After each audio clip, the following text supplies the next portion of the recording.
All right. Good morning to those of you on the East Coast. Good morning also to those of you on the West Coast. I'm your host, Brandon Troy, host and co-creator of Movers and Shakers Unlimited. Thanks so much for joining us this Sunday. And for those of you out there, of course, a happy Father's Day for all the dads out there, all the awesome paternal figures that we have out there.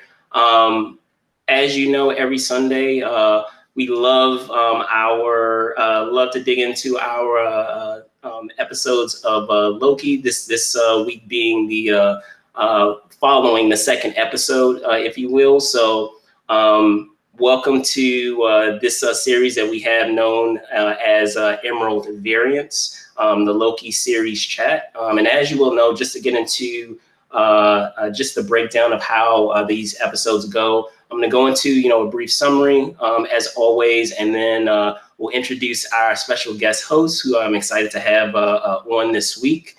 And together we'll be able to, analyze the episode and also get into perhaps some theories of what may happen going forward. Because as you all know, with when it comes to Marvel, when it comes to the MCU, they always love to plant their seeds of what's to come or what we can anticipate to come. So with that being said, I want to get into a couple of reminders before I hop into the summary. Of course, make sure that you like and subscribe. As always, if you enjoy these breakdowns that we do, and you can also follow along in the conversation as well. So we have that hashtag Emerald Variant MNSU, or of course Glorious Green MNSU, that you guys can follow in the conversation, whether you guys are enjoying the show live or you're seeing it after the fact once it's archived. So with that out of the way, let's hop right into what I like to call run the file in the spirit of this show. And I'll start first just by going briefly into just, I guess you could say, previously on Loki. So in the first episode, the 2012 God of Mischief escaped the clutches of the 2012 Avengers. Of course, this was during the modern day team's botched heist of the Space Stone. And upon being transported halfway across the world to Mongolia, Loki is apprehended by a mysterious group that we are introduced to be the TVA, or the Time Variance Authority, for causing a Nexus event, an event that, if left unchecked, can create a new timeline and later lead into multiversal madness, as well as, of course, eventual war. The reason being that the TVA, we learn, are organization that essentially police what they have coined the sacred timeline. So a series of timelines that have been mandated by their founders, the timekeepers. I know, a lot. It is in this time of being processed as a variant that Loki also meets Ravonna Renslayer, who upon meeting her, she judges that he get reset or killed, if you will, and Mobius is able to intervene. And in that time, through the clever use of using Mobius's interrogation of Loki, as a reason for it, we're provided with a recap of the events of 2012's Avengers, as well as other events in other films such as Ragnarok and Infinity War. And by the end of the episode, Mobius makes it clear to Loki that the reason why he wanted to intervene and essentially recruit Loki is because they are after another fugitive variant of himself, of another Loki.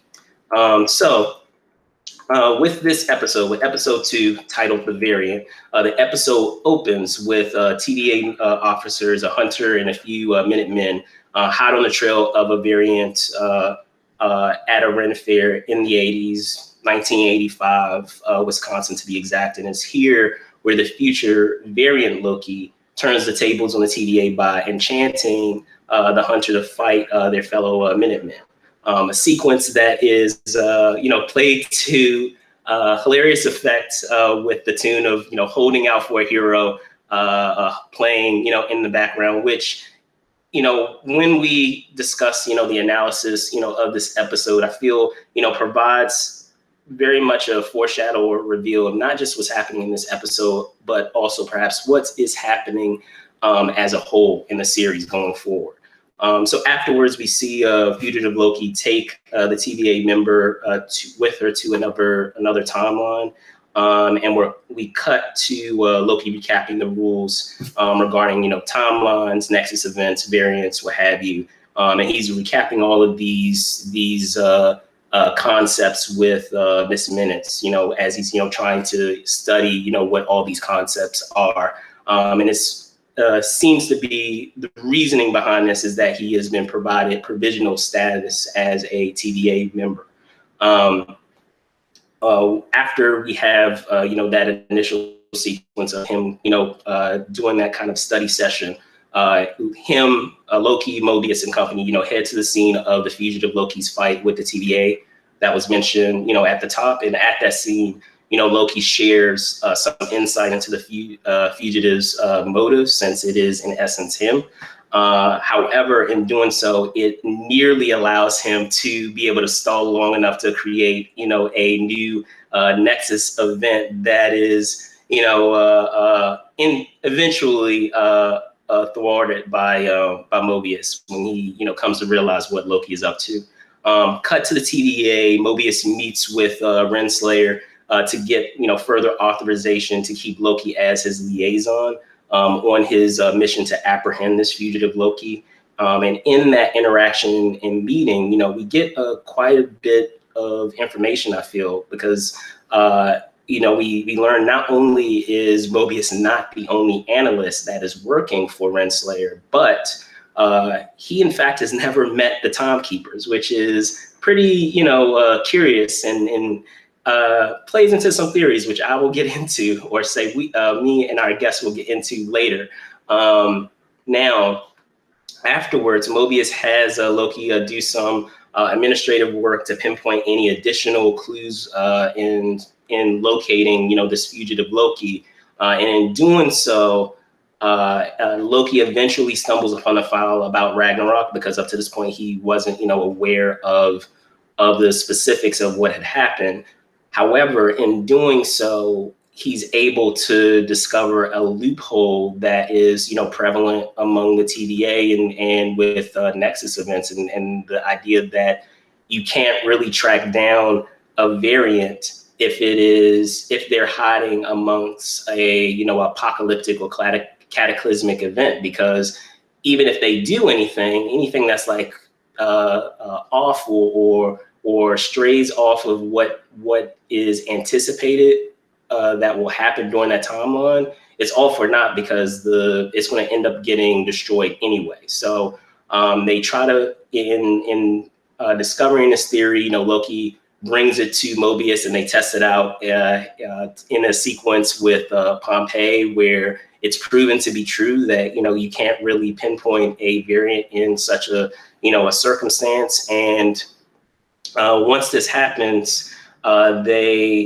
it's after this theory is proven true, that Mobius looks into a prior clue that he had from episode 1 regarding the candy that is given to a child in the past, and they're able to deduct together that Loki and Mobius, they're able to deduct together that this fugitive Loki is in fact hiding in the in 2050 at a rocks cart, which has some significance, which we'll get into a little later. But once there, after some enchantment hijinks employed by the fugitive Loki to reveal that our fugitive Loki is in fact female.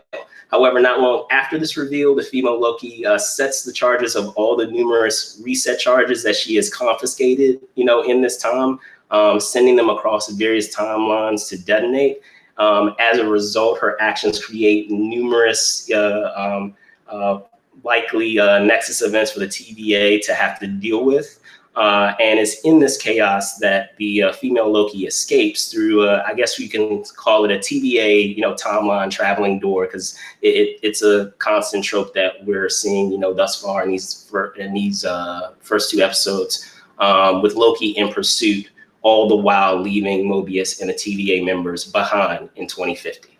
So yes, so much stuff that happened, in these episodes, so jam packed with all this information of elements to keep up with. But with that out of the way, I would like to introduce my guest host for this week. They have been on the show before. They are, an accomplished writer, accomplished director, as well as actor. You have seen them in Lovecraft Country. However, they have a quite a resume in terms of what they have done as a director, whether it's a historian, Dinner Party, as well as the upcoming, with the upcoming Demigod that is well on the way. So without further ado, I'd like to introduce Miles Doleac. Let me bring him on now. How's it going, sir? Hi, Brandon. Going very well. Glad to be here. Absolutely, absolutely. So first and foremost, how have you been? I know it's been a while since, I've had you, join us again here on the show. And it's, I know quite a bit has happened. As I say, I know you are still in the midst of Demigod and that film. So how have things been? Things have been going very well. Obviously, a lot of strange events going on in the world over the course of the last year or so with COVID. Sure. But somehow we managed to shoot a film in December, Demigod, that I'm very proud of, with the wonderful Rachel Nichols, and recently announced that film has been picked up for North American distribution by Gravitas Ventures, and it will have a day and date streaming and theatrical release in October. And I'm really heartened because this is a film that we shot to be seen on a big screen. We shot it in anamorphic widescreen with these glorious vintage lenses, and it really deserves to be seen on the biggest screen possible. And so I just think it's absolutely fantastic. This is probably our biggest release yet of our 6 features. So really excited to see what the world and audience response holds for Demigod. Awesome stuff. Awesome stuff. So let's dive right into Loki in this episode titled The Variant. I always like to start first before we get into kind of the psyche of the characters, going into perhaps some Easter eggs and some callbacks that were, quite cool, because Marvel is, they are infamous for their hints to what may be happening in the future, or even hints of perhaps things that might be on the way. If you're an eagle-eyed fan and know a lot of those source materials. So were there any things in there that you saw that were kind of fun? I think the biggest thing that caught my attention was the possible call out to the upcoming presence of Kang the Conqueror, played by Jonathan Majors. And of course, I don't know if you've seen some of the prelim Jonathan Majors Kang art, but that middle timekeeper sure does look a lot like what I imagine Jonathan Majors Kang might look like. Right, right, and that with my increasing suspicion that the timekeepers aren't who we think they are. And that we are in for a kind of Wizard of Oz reveal, and that maybe even Mobius, as you mentioned in your summary, he's never met the timekeepers, and he says to Ravonna at one point, how are those timekeepers doing? So I think that we might be seeing. I don't know if Kang will appear in the Loki series. I know Jonathan has been asked about it, and he's kind of said, "I don't know what you're talking about." But I think, right. I think that's the most intriguing Easter egg I saw in this week's episode. Outstanding. I guess in kind of staying in that same that same realm of King the Conqueror. I found it interesting uh, because they already have a Easter egg of sorts, just that's been walking around this entire time. The first two episodes, with Renslayer. For those that you know, are follow the comics, she is a love interest of King the Conqueror. So you know, it'll be interesting to see if, and I mentioned this before, but interesting to see if they try to follow that same plot point that they have from the source material. And there's an opportunity there in terms of how they set it up, especially in this episode where we get that allusion to an additional analyst in that conversation that Renslayer has with Mobius, and her talking about, oh, you know, am I your favorite, you know, analyst? She's like, well, I have many analysts. So, you know, is the other analyst potentially King the Conqueror, or an allusion to that? Perhaps maybe he was an analyst at some point, you know, for her. And then also interesting in that same regard is the pin that he picks up, because there's a pin that he picks up that is titled as Franklin Roosevelt. However, at the same in the same way, in thinking of and it's funny, we were here Father's Day weekend, but thinking of the legacy of King the Conqueror, he is a descendant. In one iteration, or one version, he is a descendant of Richards, of Reed Richards, if I recall. So like that whole idea of having, you know, a Richard, putting the name Franklin in there, because Franklin is actually the son of Reed Richards, and of course, eventually, if we're thinking of descendants, you know, that Reed line, and maybe not literally saying, you know, Richards, but still having, you know, that moniker, or those initials of F and R, and just having that there as a very, I could be stretching here, but having it as a very faint clue of his lineage, and who he comes from, what his origins are. But outside of that, I mean, there were a couple of others that I noticed, but even before I hop into those, were there some others even outside of, you know, what you were saying with King the Conqueror that you know, saw, and you were like, that might be something? Well, I mean, you also mentioned Roxcart in your summary, and obviously the Roxxon Corporation has played a major role in the comics, but not in the films so far. Right, not yet. So so you kind of wonder, is that is Roxxon Corporation going to come into play at some point? And the Minotaur, right? And Dario, Dario Egger, right, yeah. as a possible new MCU villain. So that was interesting to me. I loved that whole finale with the hurricane and the Roxcart, and I just thought that was really, really brilliantly done. Absolutely. And before we get into what I like to call variant motives and get into the psyche, one other thing that I will bring up, that it was kind of a throwaway line, but a lot of times, you know, when you have throwaway lines like that in an MCU film, you know, it could have more significance than what we may think. And a good example of that is, I know it was kind of a throwaway line in Endgame when they were talking about a seismic shift that was happening underneath Wakanda. And I know a lot of people are saying, does that mean that we might get Atlantis and the Submariner? And I mean, right now it is still yet to be confirmed, but still alleged that will likely be the case of the villain that we will get in the Black Panther sequel. So in that same regard, when they were going over the cataclysmic events, and I don't know if anyone else caught this, they talked about a cataclysmic event in Krakatoa that they mentioned. And in the comics, there is an event that happens at Krakatoa with the High Evolutionary. So like, are they trying to say that maybe that might be an event that may happen with that character, because there's a whole sequence, or I should say a whole crossover event known as Evolutionary War, where that place plays a role in his plans.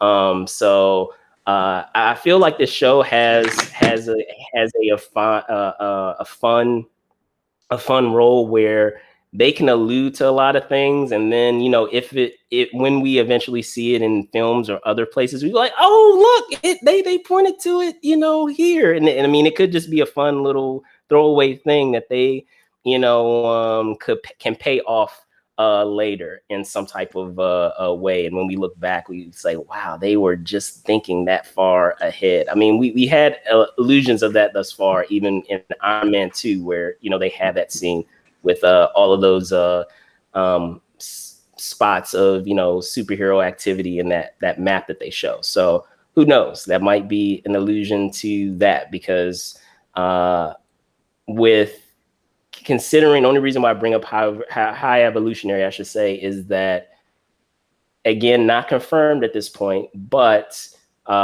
is suspected that he will pop up as the antagonist for the new Guardians film. So perhaps it might be a way of them teasing that, or possibly introducing that. But I digress. Getting out of Easter eggs and hopping right into our motives, if you will. I feel like, in the way that episode 1 was very much Loki's episode, episode 2 was really, as much as Loki is in it, it's really Mobius's episode, where we learn more, I feel, about him and how he works and how he operates. Because the reason why I bring that up is, one thing that I've picked up on, and I've mentioned this in the other episode, is this is probably one of the few characters that can go mentally and psychologically can go toe to toe with Loki, because a lot of times he's able to kind of outmaneuver everyone, and he's actually typically can go like toe to toe and keep up with Loki. And it's been fun to see how he has, I like to say, how he has handled Loki, where it's been, all these instances of him knowing how Loki operates, and how he feels like he needs to prove himself, and how he's using that to his advantage, and how he interacts with Loki. I'm thinking back on the first episode of him, saying, oh, I deal with, my job is dealing with dangerous variants. And he's like, oh, well, not you, because you're a pussycat. Like, not you.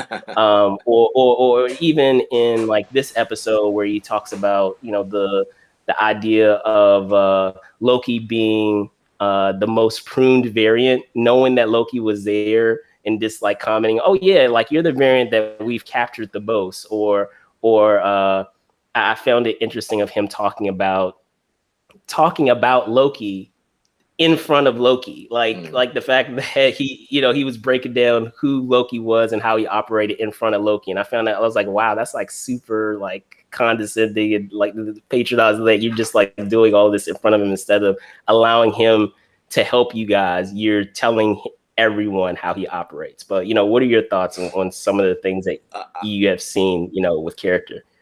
I think Owen Wilson is a great piece of casting in the show. Yes. Because he's so mild mannered, and his acting style is so naturalistic and sort of laid back, and it's a perfect foil to Tom Hiddleston. And there's the one scene where they're walking down the hall in this episode, and the director keeps Owen right in the middle of frame as Loki sort of almost lizard-like squirms around him, trying to explain his motivation, and Owen Right. is just like focused, Nah. dead center, and not letting it get to him at all, until he finally again plays him, as you're pointing out, and says, you're terrified that there might be a Loki out there, or someone out there who's more clever than you, and you can't handle it. again, right, which is going to motivate Loki to help in this investigation. So, um, they say in the movie and TV business that casting is everything, and I think Owen Wilson was just a perfect choice for that role.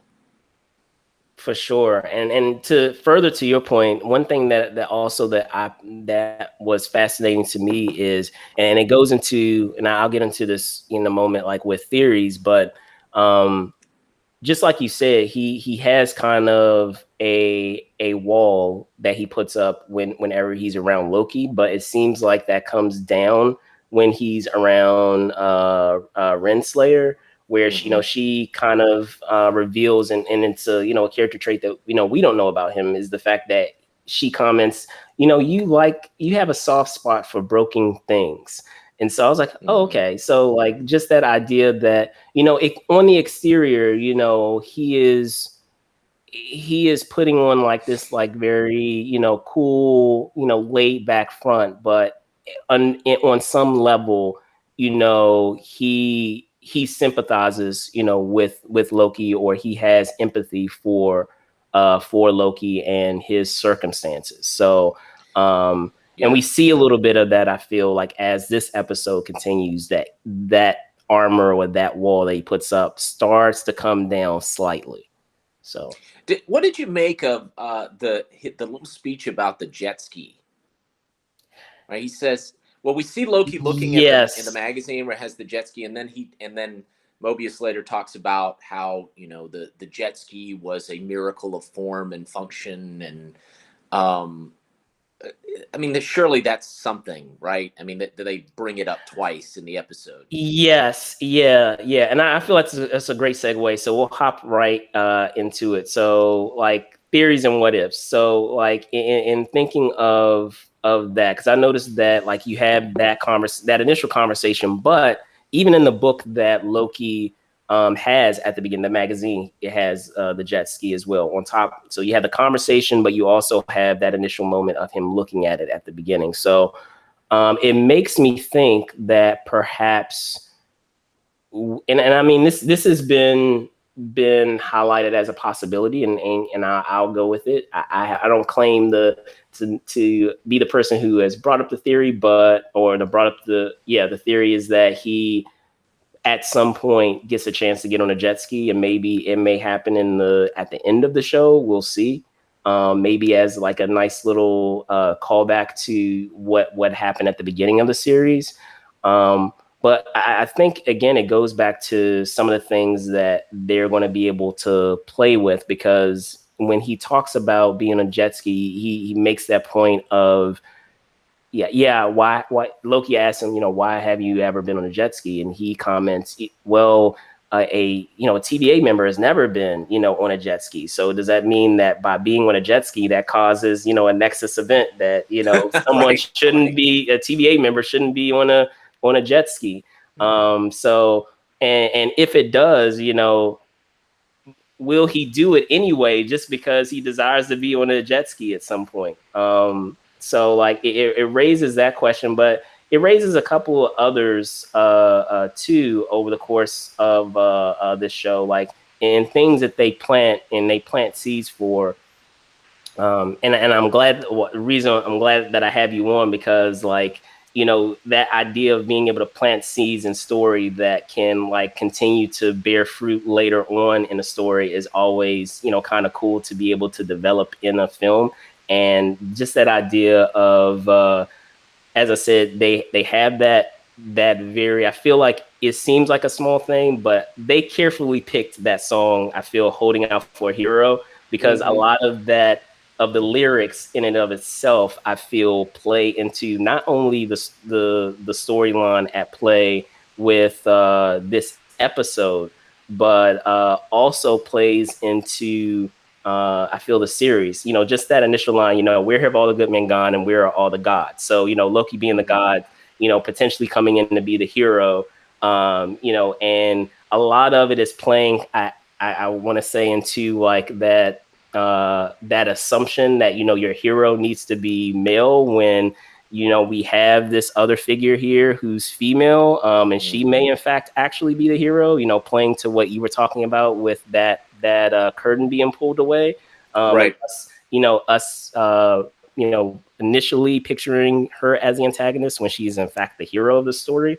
I feel a lot of that, plays into it, as well as going back to that whole what you were talking about with Kang the Conqueror as well. I feel that relationship. There's more to that relationship with Renslayer and Mobius than I feel is being revealed right now, because I don't know if you got that vibe, but at least in their interaction together, it had a kind of, and I could be stretching, but it had some it felt like romantic undertones, or that it could develop into something, because the fact that he kind of has like a pet name, I feel like, for her. Does anyone else, that's his boss, but does anyone else call her R Slayer instead of just actually calling her by her full name or her proper name? And the fact that he has a name, for her, and she doesn't really like say anything about it. She's completely fine with it, and that she also gives him a lot of rope. So like as an employee, as someone who works for her, a lot of times with some people that you work with, you have a tightrope, because you want to make sure that they are on track on what they need to do. And with others, who you trust or who you have closer ties with, you may give them a little more rope to be able to navigate in their position. So like, is there something more that they are, alluding to, that maybe they had a history, maybe even if they didn't have a history, maybe it might develop into something that might be more, I don't know, but it just seems like there is something there, for sure. But were there any other things, among those, that idea of, laying seeds, that you saw? Well, I definitely think there's a familiarity between those two characters that has not been fully fleshed out, and then Yeah. he single-handedly convinces her to allow him to use Loki in the investigation, right? Because she Yeah. wants to terminate him or whatever. Right. Reset them. Yeah, sure. Reset it. Right. So, I definitely think that you're onto something there. Um, the other thing I'm thinking about is the clock, right? And I've read something about the clock has 16 marks instead of 12. Uh-huh. Um, so I mean, I think there's got to be something to that. I find it interesting that when I forget the clock's name, is it Miss something? Miss Minutes. Miss Minutes, right?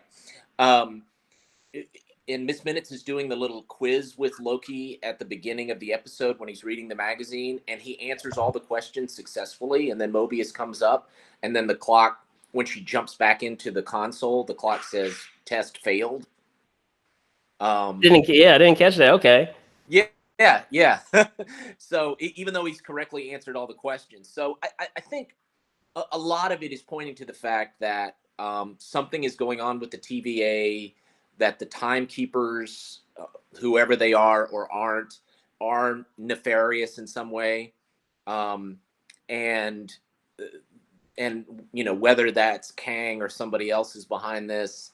I think you're spot on that maybe our variant female Loki, if that's who she is, by the way. I don't know if you've heard the Castilian Yes, I dub have. theory that, I have. right, that Yes. that she's credited as Sylvie, which Yes. is the name of the second incarnation of the Enchantress. Yes. So I don't know, but anyway, whoever that character is may be the real hero here, in trying to dismantle the TVA and the sacred timeline.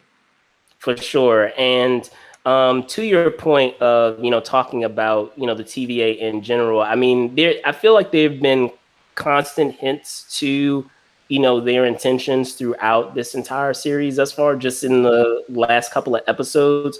And I'll point to a couple of examples. You have that initial moment at the top of this episode where, Loki, as you said, was still being quizzed on his knowledge of the TVA and their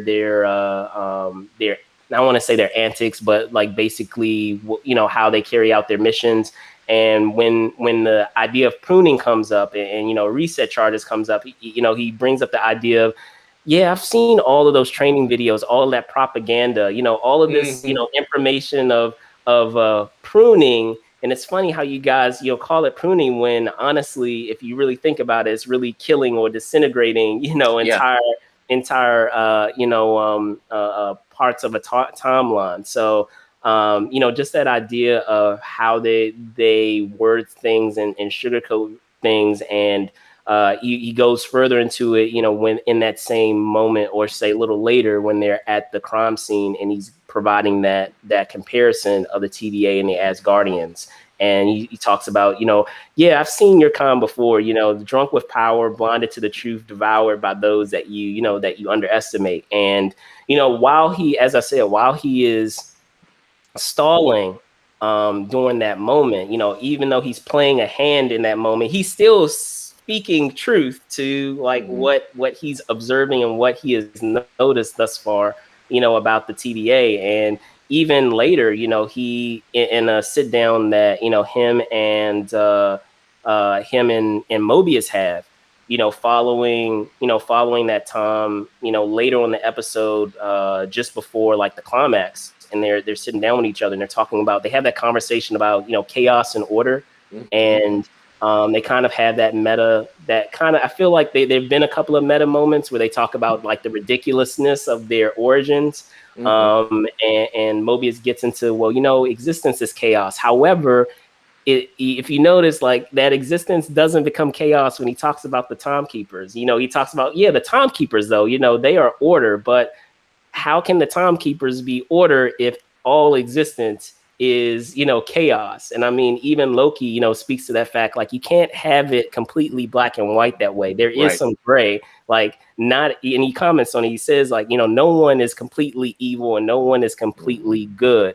There's shades of gray in between there. So, you know, how can you really determine or really be sure of the TVA, or really be sure of the timekeeper? So, you know, that conversation and that kind of breakdown that they have of, you know, their philosophies were, you know, really interesting. And going to that point, I know that they talk, before I get into, you know, what you were talking about with the Enchantress, I have another theory. And I mean, this is one I don't think has been talked about too much, but what if the TVA, like the TVA members, you know, all those administrators, or folks that are working, yeah, as Minutemen, what have you, hunters, are either robots or clones of some kind?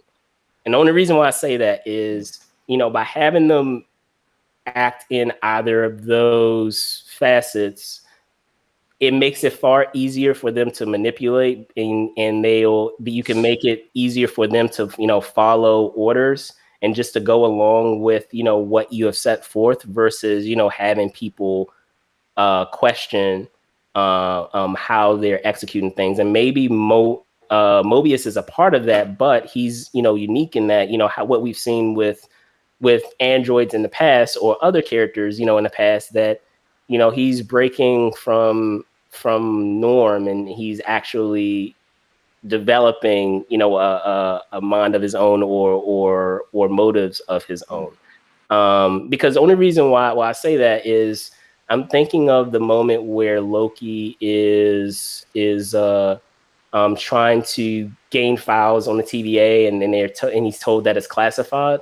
In that moment, when he comes to see that, like that, I guess you could say that assistant, you know, with the files, or the file assistant, she doesn't even acknowledge him until he rings the bell. Like, he's there for like a good little while before he actually is acknowledged by her. Like, and it doesn't happen until he rings the bell, versus, you know, her just acknowledging him as soon as he, you know, arrives. So, and there have been other moments of that, even with like the naivete of um, the administrator at the top. I'm brain farting, you know, on the character's name, but he was using the Infinity Stones as paperweight. Oh, as paperweights. Yeah.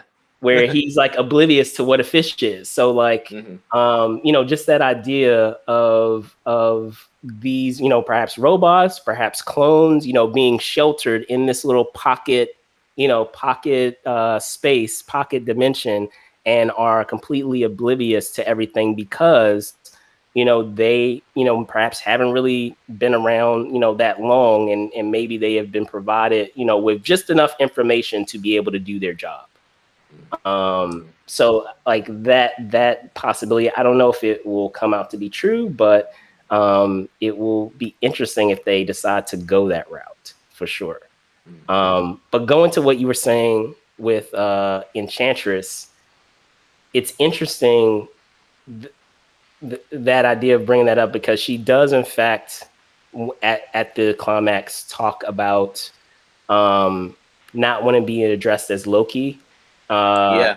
in one moment, and then also there was something else she that I picked up on that kind of plays to that theory if it indeed ends up being true, is the fact that Loki even comments, when he has that mini altercation with some of the people that she's enchanted, uh, he makes the comment. He's like, I would never treat myself like this.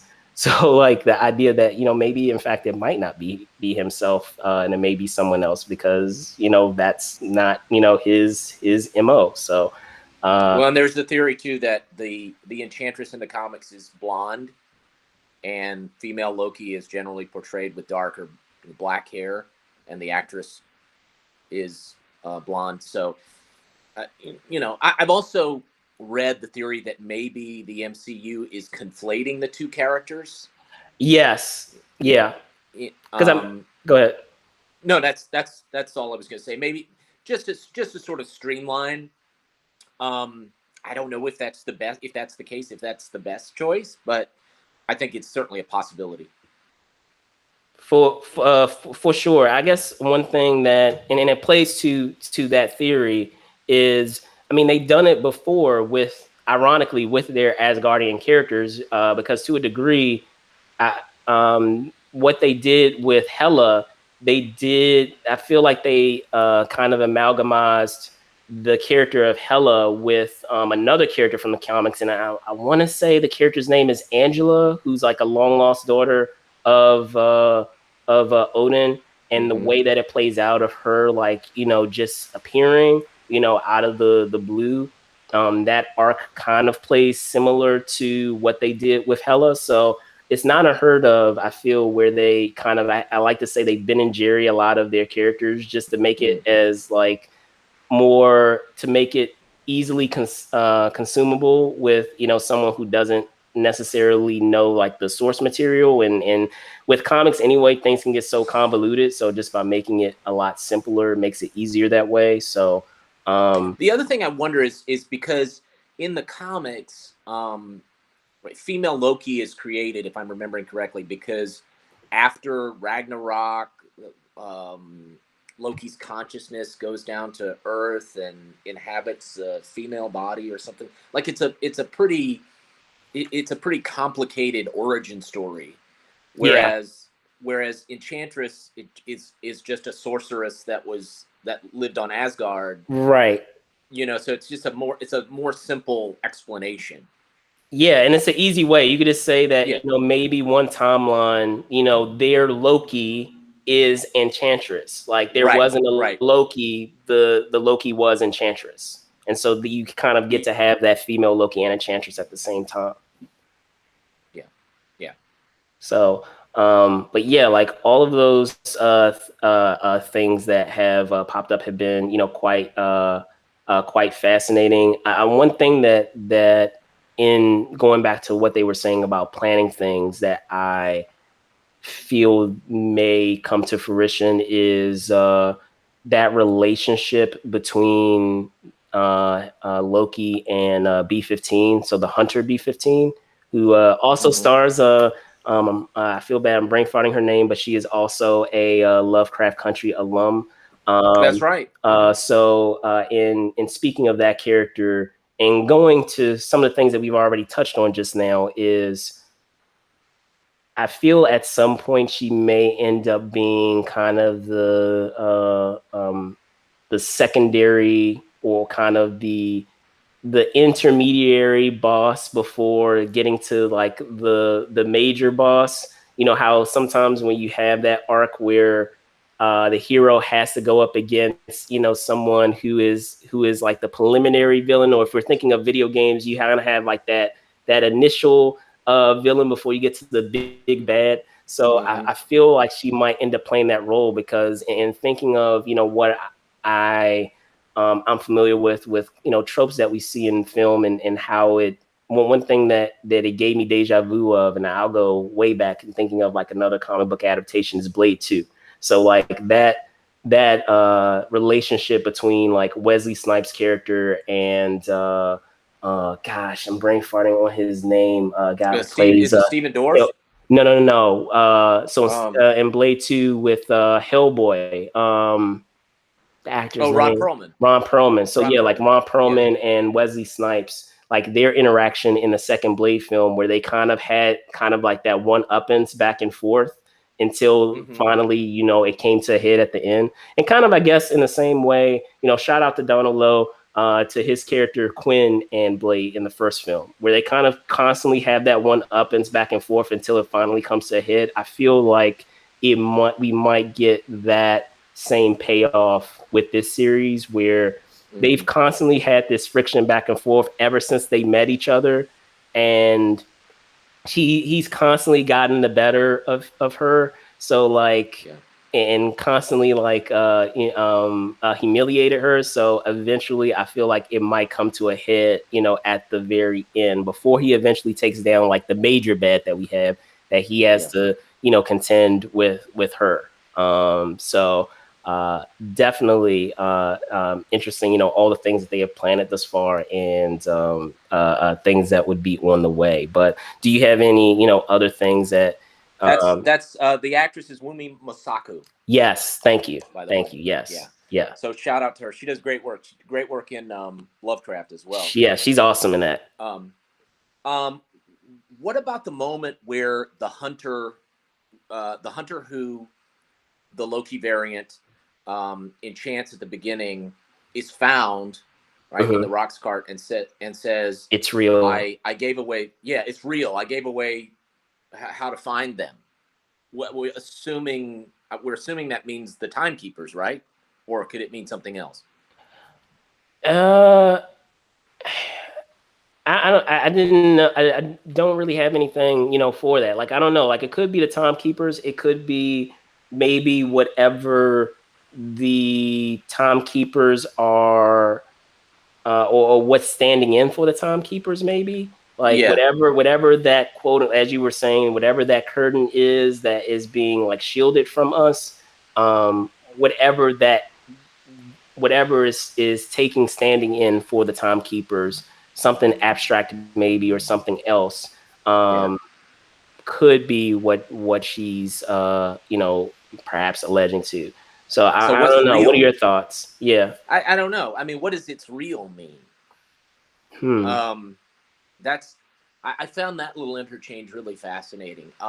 And so the other question it brings up is, do the higher ups in the TVA, if there are no real timekeepers, there's, you know, it's all a ruse, do the hunters or higher ups in the TVA know that? And as you said, is what she's saying is, I gave away the secret to the variant, you know? Oh yeah, right. For sure. So, wow. I Okay. don't know. Yeah.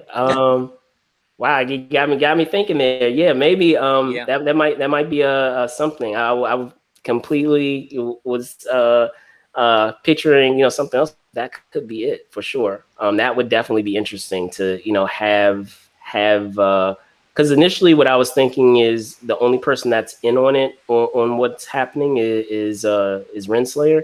But if it's her and the hunters, no, that adds a whole other, you know, layer to it, to this onion of secrets, I guess you could say. Well, which would also maybe help explain why they're so worried about Loki, because he's so clever and he might figure it out. Yeah, definitely. So. Things to think about for sure. Well, with that being said, before we close off here, Miles, were there any other, final thoughts that you had on this episode, or things that you are, perhaps looking forward to that we haven't, discussed thus far?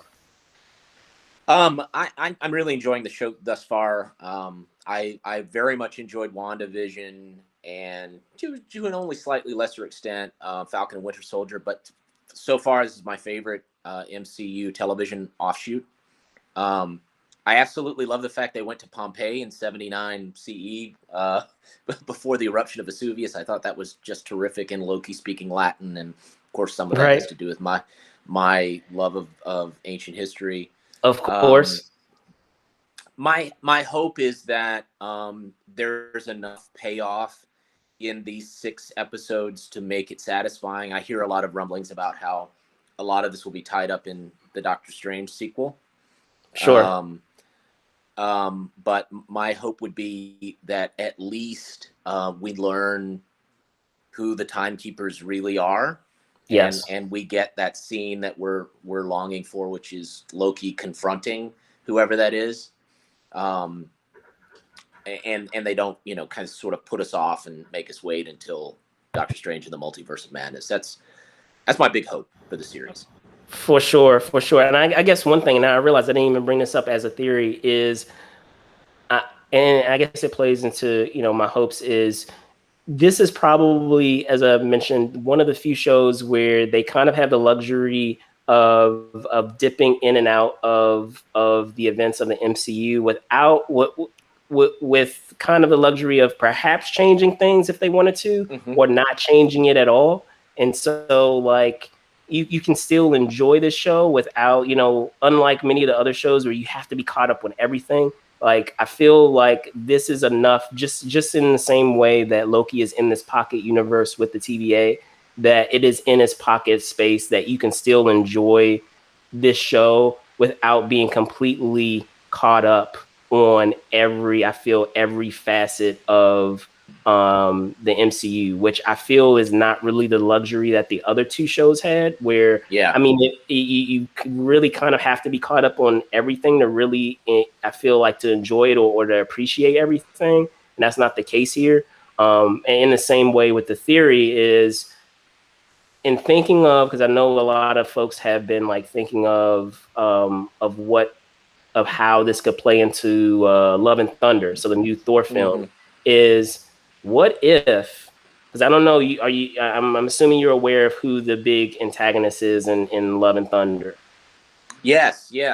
Gore, right? So Gore the God Butcher, yeah, Christian Bale. Yeah, so, Christian Bale. Yes. So in having Gore the God Butcher and what he stands for and what he's about in the comics, what if, Marvel could do something a little crazy? What if the timeline, decides, or the time it's decided that Thor is supposed to lose to Gore the God Butcher. He's supposed to die. And Loki, being Loki, creates a Nexus event by actually helping Thor to defeat Gore the God Butcher in Love and Thunder. So something happens, some event happens that he actually changes the whole scope of that timeline of what's supposed to happen. Because let's remember also that we have another Thor in that film too. So maybe he was supposed to die because there's still a Thor around that can still, carry the torch. So by intervening, in that timeline, he causes another Nexus event, which also plays to the theory that a lot of people are talking about with, eventually get into Secret Wars, because all of these things are happening where, people keep intervening. He keeps getting in the way, whether it's him, whether it's Doctor Strange, whether it's Wanda. Like, they keep doing these different things to these timelines that is just starting to create all this madness, as we have in the title. I love that. That makes a lot of sense. And obviously the presence of Jane Foster's Thor would make you think that there must be some scenario whereby our Thor is no longer around, or why is the torch being passed. So I love that. And so kind of like if you know Blade, oh not Blade, I'm sorry, like Buffy, like you have that whole idea of the Slayer, and like when the one Slayer dies, another one has to be born. Yeah. So yeah. I also just wanted to comment before we wrap up on when our variant sets off the time bombs and you have the little readout. You were talking about this is potentially an opportunity for Marvel to change things if they want or not.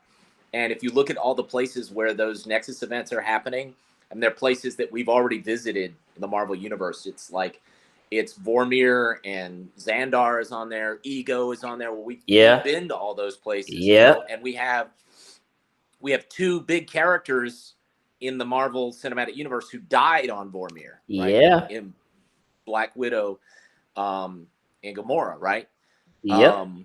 So what does that mean? Is that are they sort of alluding to the fact that maybe some version of the Marvel Universe that we know is going to change based on these new timelines being created, or these Nexus events that the variant creates? For sure. So all like I said, so many things to consider and to think about, you know, with Loki, and we are only in episode 2, guys. So with that being said, Miles, can you tell folks first? Thanks so much for joining us and being the guest host this week. But can you tell folks where they can find you? Yeah, it's been my pleasure, Brandon. I'm Miles Doleac, and you can find me on Instagram and Twitter at Miles_Doleac, Doleac. I think there's my handle right there. And make sure to keep an eye out for our new film, Demigod, which is going to be in theaters and on streaming platforms in October. And then we've got a whole bunch of other movies out there, The Dinner Party and Hallowed Ground and Demons and The Hollow and the Historian. So if you're interested in our work, just check me out on IMDb, Miles Doleac, and check out and support indie film. Awesome. And speaking of Dinner Party, man, what's going on? Dinner Party 2 sequel, what's going on? Yeah, I have a script. So okay. it's just a matter of funding, obviously, and then trying to decide what's next exactly. Depending upon the success of Demigod, do we need to be thinking about a sequel script for that? So there's so many ideas in the pipeline, and as you probably know, in the indie film world, it's so very difficult to get these things funded and to get them made, even though our budgets are comparatively small. So we really have to pick our battles, and a lot of it is based on, of course, need and audience reception, and what various distributors are going to get excited about, and what various investors are going to get excited about. So we'll see. I'd love to make all of them. Awesome. Sounds good. So with that being said, guys, I'm your host, of course, Brandon Choi, host and co-creator of Movers and Shakers Unlimited. Thanks so much for joining us. You can find me just down below. You can find me at Brandon Choi ENT on Twitter, and Brandon Choi _ENT on Instagram. Thanks so much for watching, guys. Be safe out there. And as always,